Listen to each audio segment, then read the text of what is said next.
Hey guys, welcome to my channel. So இன்றைக்கி பார்த்தீங்க அப்படின்னா ரொம்பவே இம்பார்ட்டண்ட்டான ஒரு எக்ஸாம் பற்றி தான் சொல்ல போகிறேன். அது வேறு எதுவும் இல்லை, யூஜிசி நெட் எக்ஸாம் தான். பிஃபோர் கோயிங் டு டாபிக், இன்னும் நீங்கள் நம்ம சேனலை சப்ஸ்கிரைப் பண்ணாமல் இருக்கீங்க அப்படின்னா மறக்காமல் சப்ஸ்கிரைப் பண்ணிக்கோங்க. பிகாஸ் டெய்லி நீங்கள் என் கூட சேர்ந்து லைவாக படிக்கலாம். அதுக்கு YPT ஆப்மே நீங்கள் யூஸ் பண்ணிக்கலாம். ஸோ 10 ஹார்ஸ் ஸ்டடி சேலஞ்ச் பார்த்திங்க அப்படின்னா போயிட்டுருக்கு. நீங்கள் எந்த எக்ஸாம் ப்ரிப்பேர் பண்ணாலும் பரவாயில்ல. ஸோ எல்லாருமே என் கூட சேர்ந்து படிக்கலாம். யூஜிசி எக்ஸாம் பார்த்திங்க அப்படின்னா ஒரு நேஷ்னல் லெவல் எலிஜிபிலிட்டி டெஸ்ட்டு தான். NTA நேஷ்னல் டெஸ்டிங் ஏஜென்சி தான் கண்டக்ட் பண்ணுறாங்க. இதிலே 3 லெவல்ஸ் இருக்கும். அட்மிஷன் டு PhD ப்ரோக்ராம்ஸ், அப்புறம் eligibility for assistant professor and then junior research fellowship JRF வந்து உங்களுக்கு கிடைக்கும். ஸோ 3 லெவல்ஸ் இருக்கும், சரிங்களா? ஸோ இதில் பார்த்திங்க அப்படின்னா 2 பேப்பர்ஸ் இருக்கும். ஃபர்ஸ்ட் ஒன் பேப்பர் 1 பார்த்திங்க அப்படின்னா டீச்சிங் அண்ட் ரிசர்ச் ஆப்டிடியூட், எல்லாருக்குமே இது common paper. Second paper department paper, சரிங்களா? அந்த நான் 3 மெயின் பர்பஸ் சொன்னேன் பார்த்தீங்களா? ஸோ அது வந்து நீங்கள் அவுட் ஆஃப் 300க்கு நீங்கள் எவ்வளோ மார்க் எடுக்கிறீங்களோ அதை பொறுத்து உங்களுக்கு வந்து அந்த பர்பஸ் வந்து வேரி ஆகும், சரிங்களா? ஃபார் எக்ஸாம்பிள், இப்போ நீங்கள் 300க்கு ஒரு 150 மார்க் எடுக்கிறீங்க, உங்களோட கேட்டகரியில் வந்து அந்த மார்க்கோட கட் ஆஃப் பொறுத்து பார்த்திங்க அப்படின்னா உங்களுக்கு அட்மிஷன் டு PhD மட்டும் கிடைக்கிற மாதிரி இருக்கும். இல்லை நீங்கள் ஒரு 170க்கு மேலே எடுக்கிறீங்க அப்படின்னா உங்களுக்கு அசிஸ்டன்ட் ப்ரொஃபஸர் எலிஜிபிள் ஆகிறதுக்கு சான்ஸ் கிடைக்கும். இல்லை 200க்கு மேலே நீங்கள் மார்க் எடுக்கிறீங்க அப்படின்னா JRFக்கு வந்து நீங்கள் எலிஜிபிளாக இருப்பீங்க. இது வந்து எல்லா டிபார்ட்மெண்ட்ஸ்க்கும் காமன் கிடையாது. ஒரு டிபார்ட்மெண்ட் பொறுத்து, அதில் இருக்க கேட்டகரி பொறுத்து, நம்பர் ஆஃப் அப்ளிகன்ஸ் இதெல்லாமே பொறுத்து சேஞ்ச் ஆகும், சரிங்களா? அண்ட் எஸ், இப்போ நம்ம சிலபஸ்க்குள்ளே போகலாம். க்ரோமில் போயிட்டு UGC நெட் பேப்பர் 1 சிலபஸ் அப்படின்னு போட்டிங்க அப்படின்னா இந்த லிங்க் வரும். இதை கிளிக் பண்ணுங்கள். ஸோ இந்த வெப்சைட்குள்ளே போனோன்னே பார்த்திங்க அப்படின்னா எல்லா டிபார்ட்மெண்ட், எல்லா சப்ஜெக்டோட சிலபஸுமே இங்கே இருக்கும். இங்கிலீஷ் அண்ட் ஹிந்தியில் தான் இந்த எக்ஸாம் கண்டக்ட் பண்ணுறாங்க. ஸோ ரெண்டுத்துலேயுமே இருக்கும், நீங்கள் டவுன்லோட் பண்ணிக்கலாம். அண்ட் ஆல்சோ இதில் உங்கள் டிபார்ட்மெண்ட் எங்கே இருக்குன்னு நீங்கள் பார்த்து ஸ்ட்ரெயிட்டாக அதுக்கு நேராக டவுன்லோட் ஆப்ஷன் இருக்கும், நீங்கள் டவுன்லோட் பண்ணிக்கோங்க. ஸோ ஃபஸ்ட்டில் இருக்கிறது பார்த்திங்க அப்படின்னா பேப்பர் 1ஓட சிலபஸ். அந்த சிலபஸ் இப்போ நான் ஓப்பன் பண்ணுறேன். 10 யூனிட்ஸ் இருக்கும். அதே மாதிரி பேப்பர் 2லேயுமே 10 யூனிட்ஸ் இருக்கும், சரிங்களா? ஸோ பேப்பர் 1 பொறுத்த வரைக்கும் ஒரு யூனிட்லேருந்து பார்த்திங்க அப்படின்னா 5 கொஸ்டின்ஸ் கேட்பாங்க 10 மார்க்குக்கு, சரிங்களா? ஸோ 10 யூனிட்ஸ் நீங்கள் கேல்குலேட் பண்ணிங்க அப்படின்னா 50 கொஸ்டின்ஸ் இருக்கும் பேப்பர் 1ல். 100 மார்க்ஸ்க்கு வந்து நீங்கள் இந்த எக்ஸாம் வந்து எழுத போகிறீங்க. அண்ட் ஆல்சோ இந்த எக்ஸாம் பார்த்திங்க அப்படின்னா ஃபுல் அண்ட் ஃபுல் MCQ மட்டும்தான். CBT மோடில் தான் நீங்கள் எழுத போகிறீங்க. கம்ப்யூட்டர் பேஸ்டு டெஸ்ட்டு தான், ஓகேங்களா? அண்ட் நெட் எக்ஸாம் பொறுத்த வரைக்கும் எல்லோரும் பண்ணுற ஒரு மிஸ்டேக் என்ன அப்படின்னா பேப்பர் 1 வந்து அந்தளவுக்கு ஃபோக்கஸ் பண்ண மாட்டாங்க. அவங்க டிபார்ட்மெண்ட் பேப்பரில் வந்து ரொம்ப அதிகமாக ஃபோக்கஸ் பண்ணி படிப்பாங்க. அதனால் பேப்பர் 1ல் பார்த்திங்க அப்படின்னா ரொம்ப கம்மியாக மார்க் நீங்கள் ஸ்கோர் பண்ணிங்க அப்படின்னா ஓவராலாக டோட்டலாக அவங்க மார்க் ரொம்பவே அடி வாங்கும். பிகாஸ் இதை நான் எக்ஸ்பீரியன்ஸ் பண்ணியிருக்கேன், நான் அதனால தான் சொல்கிறேன். பேப்பர் 2 வந்து உங்கள் டிபார்ட்மெண்ட் பேப்பர் தான். நீங்கள் கண்டிப்பாக அதில் நல்லா படித்து தான் ஆகணும். ஏன்னா அதில் 100 கொஸ்டின்ஸ் கேட்பாங்க. உங்களுக்கு வந்து 200 மார்க்ஸ்க்கு இருக்கும், சரிங்களா? உங்களோட நீங்கள் இப்போது அசிஸ்டன்ட் ப்ரொஃபஸர் வந்து நீங்கள் ஃபோக்கஸ் பண்ணுறீங்க, இல்லை JRF ஃபோக்கஸ் பண்ணுறீங்க அப்படின்னா உங்களோட அந்த மார்க், அந்த கட் ஆஃபை வந்து டிசைட் பண்ணுறதே கண்டிப்பாக பேப்பர் 1ஆக தான் இருக்கும். ஏன்னா பேப்பர் 1 பார்த்திங்க அப்படின்னா நிறைய பேர் ரொம்ப அதிகமாக ஃபோக்கஸ் பண்ண மாட்டாங்க. ஆனால் நீங்கள் இதில் ஓரளவுக்கு நீங்கள் நல்லா மார்க் எடுத்தீங்க அப்படின்னாலே ஓவராலாக உங்கள் மார்க் பார்த்திங்க அப்படின்னா நல்லா என்ஹான்ஸ் ஆகி வரும். பேப்பர் 1 பொறுத்த வரைக்கும் பார்த்திங்க அப்படின்னா டாப்பஸ்ட்டு மார்க்கே ஒரு 40 கொஸ்டின்ஸ் வரைக்கும் உங்களால் வந்து நீங்கள் நல்லா ரொம்ப ஃபோக்கஸ்டாக, ரொம்ப நீங்கள் ஸ்ட்ராங் ப்ரிப்ரேஷன் பண்ணிங்க அப்படின்னா 40 கொஸ்டின்ஸ் போட முடியும். 80 மார்க் வந்து உங்களால் எடுக்க முடியும். ஓரளவுக்கு நீங்கள் படிச்சிருக்கீங்க அப்படின்னா கண்டிப்பாக 30 கொஸ்டின்ஸ் தான் போட முடியும். அது மட்டும் இல்லாமல் எல்லாராலையும் பார்த்திங்க அப்படின்னா ஒரு 20 to 24 கொஸ்டின்ஸ் வந்து படிக்காமல் நீங்கள் போனால் கூட உங்களால் அந்த மார்க்கை ஸ்கோர் பண்ண முடியும், சரிங்களா? ஆனால் அதுக்காக என்ன நீங்கள் நினச்சிக்கக்கூடாது அப்படின்னா பரவாயில்ல நான் படிக்காமல் இவ்வளோ மார்க் எடுத்துட்டேன் அப்படின்னு நீங்கள் லெத்தாஜிக் ஆகிடக்கூடாது. பிகாஸ் அந்த 20 to 24 கொஸ்டின்ஸ் பார்த்திங்க அப்படின்னா எல்லாராலையுமே போட முடிகிற அளவுக்கு தான் செட் பண்ணுவாங்க, சரிங்களா? அப்போ தான் நீங்கள் நெக்ஸ்ட் அட்டெம்ப்ட் வந்து கொடுப்பீங்க. ஸ்டார்டிங்கில் உங்களுக்கு ரொம்ப டஃப்பாக இருக்குது, ஒரு 8 கொஸ்டின் தான் போட்டிருக்கீங்க 50 கொஸ்டினுக்கு அப்படின்னா அடுத்து நீங்கள் அட்டெம்ப்ட் கொடுக்கணும் அப்படின்னே யோசிக்க மாட்டீங்கன்னா இவ்வளோ டஃப்பாக இருக்குது அந்த எக்ஸாம் அப்படின்னு.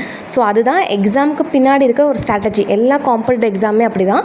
ஓரளவுக்கு மார்க் ஸ்கோர் பண்ணுற மாதிரி தான் வச்சுருப்பாங்க. எல்லாருமே எடுக்கணும் இவ்வளோ மார்க் அப்படின்னு, சரிங்களா? ஸோ அதனால் இவ்வளோ மார்க் நம்ம ஸ்கோர் பண்ணிட்டோம், அதனால் நம்ம படிக்க வேண்டாம், நம்ம நெக்ஸ்ட் அட்டெம்ப்ட் பார்த்துக்கலாம் அப்படின்ற ஒரு லெத்தாஜிக் ஃபீலில் மட்டும் இருக்காதீங்க. ஏன்னா 30 கொஸ்டினை தாண்டது தான் ரொம்ப ரொம்ப டஃப். ஏன்னா அந்த ஆப்ஷனே பார்த்திங்க அப்படின்னா அந்த மாதிரி தான் செட் பண்ணியிருப்பாங்க. எது நீங்கள் கரெக்டாக தப்பாக போடுவீங்க, பிகாஸ் லாஜிக்கல் ரீசனிங்லாம் உங்களுக்கு இதில் இருக்குது. ஸோ அப்படின்றப்போ நீங்கள் பார்த்தோன்னே ஆன்சர் வரதா கண்டிப்பாக இருக்காது. கொஞ்சம் நீங்கள் அதை ஒர்க் அவுட் பண்ணி பார்க்குற மாதிரி தான் இருக்கும். நான் அதுக்காக தான் சொல்கிறேன், ரொம்ப கேர்ஃபுல்லாக, ரொம்ப கான்ஷியஸாக வந்து நீங்கள் இந்த எக்ஸாம் கண்டிப்பாக அட்டென்ட் பண்ணியே ஆகணும். அண்ட் ஆல்சோ நீங்கள் 35 கொஷின்ஸ்க்கு மேலே போடணும் அப்படின்னு நினச்சிங்க அப்படின்னா இன்னும் நல்லா நீங்கள் ஸ்ட்ரிஞ்சண்ட்டாக ஃபோக்கஸ் பண்ணி நீங்கள் படிக்க வேண்டியதாக இருக்கும். ஏன் அப்படின்னா அப்போ தான் உங்களுக்கு வந்து நீங்கள் கண்டிப்பாக அசிஸ்டன்ட் ப்ரொஃபஸர் வந்து நீங்கள் ட்ரை பண்ணுறீங்க, இல்லை ஜேஆர்எஃப் நீங்கள் ட்ரை பண்ணுறீங்க அப்படின்னா நீங்கள் கண்டிப்பாக வேறு வழியில் 40 கொஷின்ஸ் போட்டே ஆகணும். ஸோ அப்போனா தான் உங்களுக்கு பேப்பர் 2ல் பார்த்திங்க அப்படின்னா சேர்ந்து மார்க் வந்து என்ஹான்ஸ் ஆகும். அண்ட் நான் இப்போ சொன்னது is not applicable to every one. ஏன்னா ஒருத்தவங்களோட கிராஸ்பிங் ஸ்கில், ஒருத்தவங்களோட படிக்கிற விதம், இது எல்லாமே சேஞ்ச் ஆகும். இது எல்லாமே ஒரு ஃபேக்டர்ஸ். நீங்கள் எந்த எக்ஸாம் நீங்கள் வந்து ப்ரிப்பேர் பண்ணுறீங்க அப்படின்னாலுமே இது எல்லாமே ஒரு ஃபேக்டர்ஸ் தான். ஏன்னா சின்ன வயசுலேருந்து நிறைய பேர் பார்த்திங்க அப்படின்னு நல்லா அர்த்தம் புரிஞ்சு நல்ல லாஜிக்கலாக ப்ராப்ளம் சால்வ் பண்ணி படிச்சிருப்பாங்க. சில பேர் வந்து நீங்கள் மக்கப் பண்ணி கூட படித்து நீங்கள் அதே மாதிரி ஹேபிட்டோட வளர்ந்துருப்பீங்க சரிங்களா.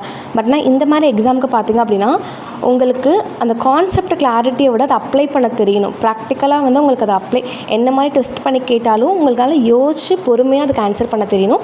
ஸோ அதனால தான் சில பேர் பார்த்திங்க அப்படின்னா ஃபர்ஸ்ட் அட்டெம்ப்ட்லேயே ரொம்ப ஸ்ட்ராங் ப்ரிப்ரேஷன் இல்லை அப்படின்னாலுமே நல்லா ஸ்கோர் பண்ணிவிட்டு கிளியர் பண்ணிடுவாங்க. பிகாஸ் அவங்களோட கிராஸ்பிங் ஸ்கில்ஸ் அந்த மாதிரி இருக்கும், அவங்களோட ப்ராப்ளம் சால்விங், லாஜிக்கல் ரீசனிங் இதெல்லாமே அந்த மாதிரி இருக்கும். ஸோ அது எல்லாமே ஒரு ஃபேக்டர்ஸ். அதுக்காக மற்றவங்களால முடியாது அப்படின்றது கண்டிப்பாக கிடையாது. நீங்கள் வந்து நிறையா ப்ராக்டிஸ் பண்ணிங்க அப்படின்னா கண்டிப்பாக எல்லாராலையுமே இந்த எக்ஸாம் வந்து கிளியர் பண்ண முடியும். பிகாஸ் இது ஆஃப் எலிஜிபிலிட்டி டெஸ்ட்டு மட்டும்தான் சரிங்களா. உங்களுக்கு பிஹெச்டி அட்மிஷன் போடுறதுக்கு அதே மாதிரி ஒரு அசிஸ்டன்ட் ப்ரொஃபஸர் நீங்கள் இதில் குவாலிஃபை ஆகிக்கலாம். ஆனால் இதுக்கப்புறம் நெக்ஸ்ட் ஸ்டெப் ஒரு காலேஜ் ஒரு யூனிவர்சிட்டியில் நீங்கள் போய்ட்டு அப்ளை பண்ணிவிட்டு அதில் இன்டர்வியூ அட்டென்ட் பண்ணிவிட்டு அந்த காலேஜ் ஒரு யூனிவர்சிட்டி செலக்ட் பண்ணுறதுல தான் உங்கள் ஜாப் பிளேஸ்மெண்ட் வந்து இருக்குது சரிங்களா. ஸோ அதனால் மற்ற காம்படிட்டிவ் எக்ஸாம் நீங்கள் டிஎன்பிஎஸ்சி, எஸ்எஸ்சி, ஆர்ஆர்பி இதெல்லாம் கம்பேர் பண்ணும்போது உண்மையாகவே இது வந்து ரொம்ப ஈஸியான எக்ஸாம் தான். நீங்கள் இதுக்கு ஜஸ்ட் டெய்லி ஒரு 2 to 3 hours கொஞ்சம் ஃபோக்கஸ்டாக படித்தாலே போதும். ஒர்க் பண்ணிகிட்டு இருக்கவங்க, காலேஜ் படிக்கிறவங்க எல்லாராலையுமே இந்த எக்ஸாம் பார்த்திங்க அப்படின்னா கிளியர் பண்ண முடியும். இன்கேஸ் நீங்கள் ஜேஆர்எஃப்காக ப்ரிப்பேர் பண்ணுறீங்க அப்படின்னா மட்டும் இன்னும் கொஞ்சம் ஸ்ட்ராங் ப்ரிப்ரேஷன் வந்து தேவைப்படுது. பேப்பர் 1ஓட 10 யூனிட்ஸ் சரிங்களா. ஸோ இதில் பார்த்திங்க அப்படின்னா டீச்சிங் ஆப்டிடியூட், ரிசர்ச் ஆப்டிடியூட், அதே மாதிரி உங்களுக்கு கம்யூனிகேஷன், 4th இருக்கிறது கம்யூனிகேஷன். ஸோ இதெல்லாம் வந்து உங்களுக்கு பார்த்திங்க அப்படின்னா எப்பயுமே ஒரே மாதிரி தான் இருக்கும். நீங்கள் வந்து ஒரு 10 years பிஃபோர் எடுத்த கொஷின் பேப்பர்லேயும் இல்லை ஒரு 5 yearsக்கு அப்புறம் வர கொஷின் பேப்பர்லேயும் எல்லாத்துலேயுமே கான்செப்ட் வந்து ஒரே மாதிரி தான் இருக்கும், ஸ்டாண்டர்டாக தான் இருக்கும், எந்த ஒரு வேரியேஷனுமே இருக்காது சரிங்களா. இதில் வந்து இருக்கிறது எல்லாமே கான்செப்ட் ஓரியன்ட் கொஷின்ஸ் தான் சரிங்களா. ஏன்னா அந்த ரிசர்ச் ஆப்டிடியூட் எடுத்துட்டிங்க அப்படின்னா அதில் வந்து நிறைய டைப்ஸ் இருக்கும், ரிசர்ச்சோட மெத்தடாலஜிஸ் இருக்கும். ஸோ இது எல்லாமே வந்து ஆக்சுவலாக நீங்கள் படிக்க வேண்டிய விஷயம் தான், கண்டிப்பாக படிக்கணும் சரிங்களா. ஸோ காம்ப்ரிஹென்ஷன் பொறுத்த வரைக்கும் உங்களுக்கு ஒரு பேசேஜ் கொடுத்து அதுலேருந்து 5 கொஷின்ஸ் கேட்பாங்க. கண்டிப்பாக இது வந்து பார்த்திங்க அப்படின்னா எல்லாருமே கரெக்டாக ஆன்சர் பண்ணிடுவாங்க. அண்ட் இதில் எந்த ஒரு மிஸ்டேக்குமே வராமல் பார்த்துக்கோங்க. Next mathematical reasoning and aptitude, logical reasoning, அப்புறம் டேட்டா இன்டர்பிரிட்டேஷன் பொறுத்த வரைக்கும் பார்த்திங்க அப்படின்னா நீங்கள் இதை டெய்லி ப்ராக்டிஸ் பண்ணணும் சரிங்களா. ஸோ இதில் தான் வந்து ரொம்ப ட்விஸ்டடாக கேட்குறதுக்கு வாய்ப்பு இருக்குது. ஸோ அதனால் இது கொஞ்சம் டெய்லி ப்ராக்டிஸ் பண்ணுங்கள் ஆப்டிடியூட் எல்லாமே. நெக்ஸ்ட்டு பார்த்திங்க அப்படின்னா 8th, 9th and 10th information and communication technology, people development and environment, அப்புறம் ஹையர் எஜுகேஷன் சிஸ்டம். ஸோ இது பார்த்திங்க அப்படின்னா நீங்கள் அப்டேட் பண்ணிகிட்டே இருக்கணும். ஏன்னா இதில் பார்த்திங்க அப்படின்னா கரண்ட் அஃபேர்ஸ் வந்து இன்க்ளூட் பண்ணி தான் கேட்பாங்க சரிங்களா. இது எல்லாமே கொஞ்சம் அப்டேட் ஆகிட்டே இருக்கும் நம்மளோட இயருக்கு ஏற்ற மாதிரி. அண்ட் அவ்வளோதான் பேப்பர் 1. ஸோ ரொம்ப ஈஸி தான் paper 1 when compare to paper 2 compare பண்ணும்போது பேப்பர் 1 வந்து ஈஸி தான். பட் நீங்கள் டெய்லி இதை வந்து படிக்கணும். படிக்கிறது மட்டும் இல்லாமல் ப்ரீவியஸ் இயர் கொஷின்ஸ் எல்லாமே அனலைஸ் பண்ணுங்கள், எந்த மாதிரி கொஷின்ஸ் கேட்டிருக்காங்க அப்படின்னு.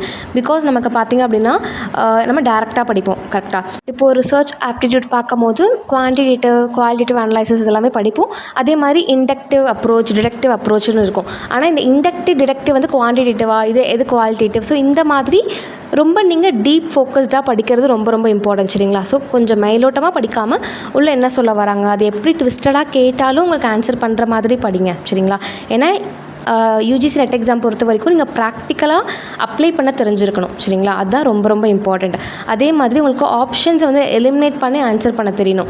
அந்த ஆப்ஷன்ஸை எலிமினேட் பண்ணி ஆன்சர் பண்ண தெரியணும் அப்படின்னா அதுக்கு நீங்கள் நிறைய வந்து மாக் டெஸ்ட் வந்து அட்டென்ட் பண்ணணும் சரிங்களா. கண்டிப்பாக ஃப்யூச்சரில் பார்த்தீங்க அப்படின்னா எல்லா யூனிட்டுமே நான் each unit full and full explain பண்ணிவிட்டு ரொம்ப இம்பார்ட்டண்ட்டான ஏரியாஸ் எல்லாமே கவர் பண்ணலாம் அப்படின்ற பிளானில் இருக்கேன். ஸோ அதனால் நீங்கள் இப்போ யூஜிசி நெட் எக்ஸாம் படிக்கிறீங்க அப்படின்னா மறக்காமல் என்னை ஃபாலோ பண்ணிக்கோங்க. இதை தவிர வேறு ஏதாச்சும் டவுட்ஸ் இருக்குது மறக்காமல் கமெண்ட் செக்ஷனில் கேளுங்க. அப்போ தான் எனக்கு வந்து உங்களுக்கு என்ன மாதிரி டவுட்ஸ் இருக்குது அப்படின்றது தெரியும். Thank you so much. Bye, stay tuned.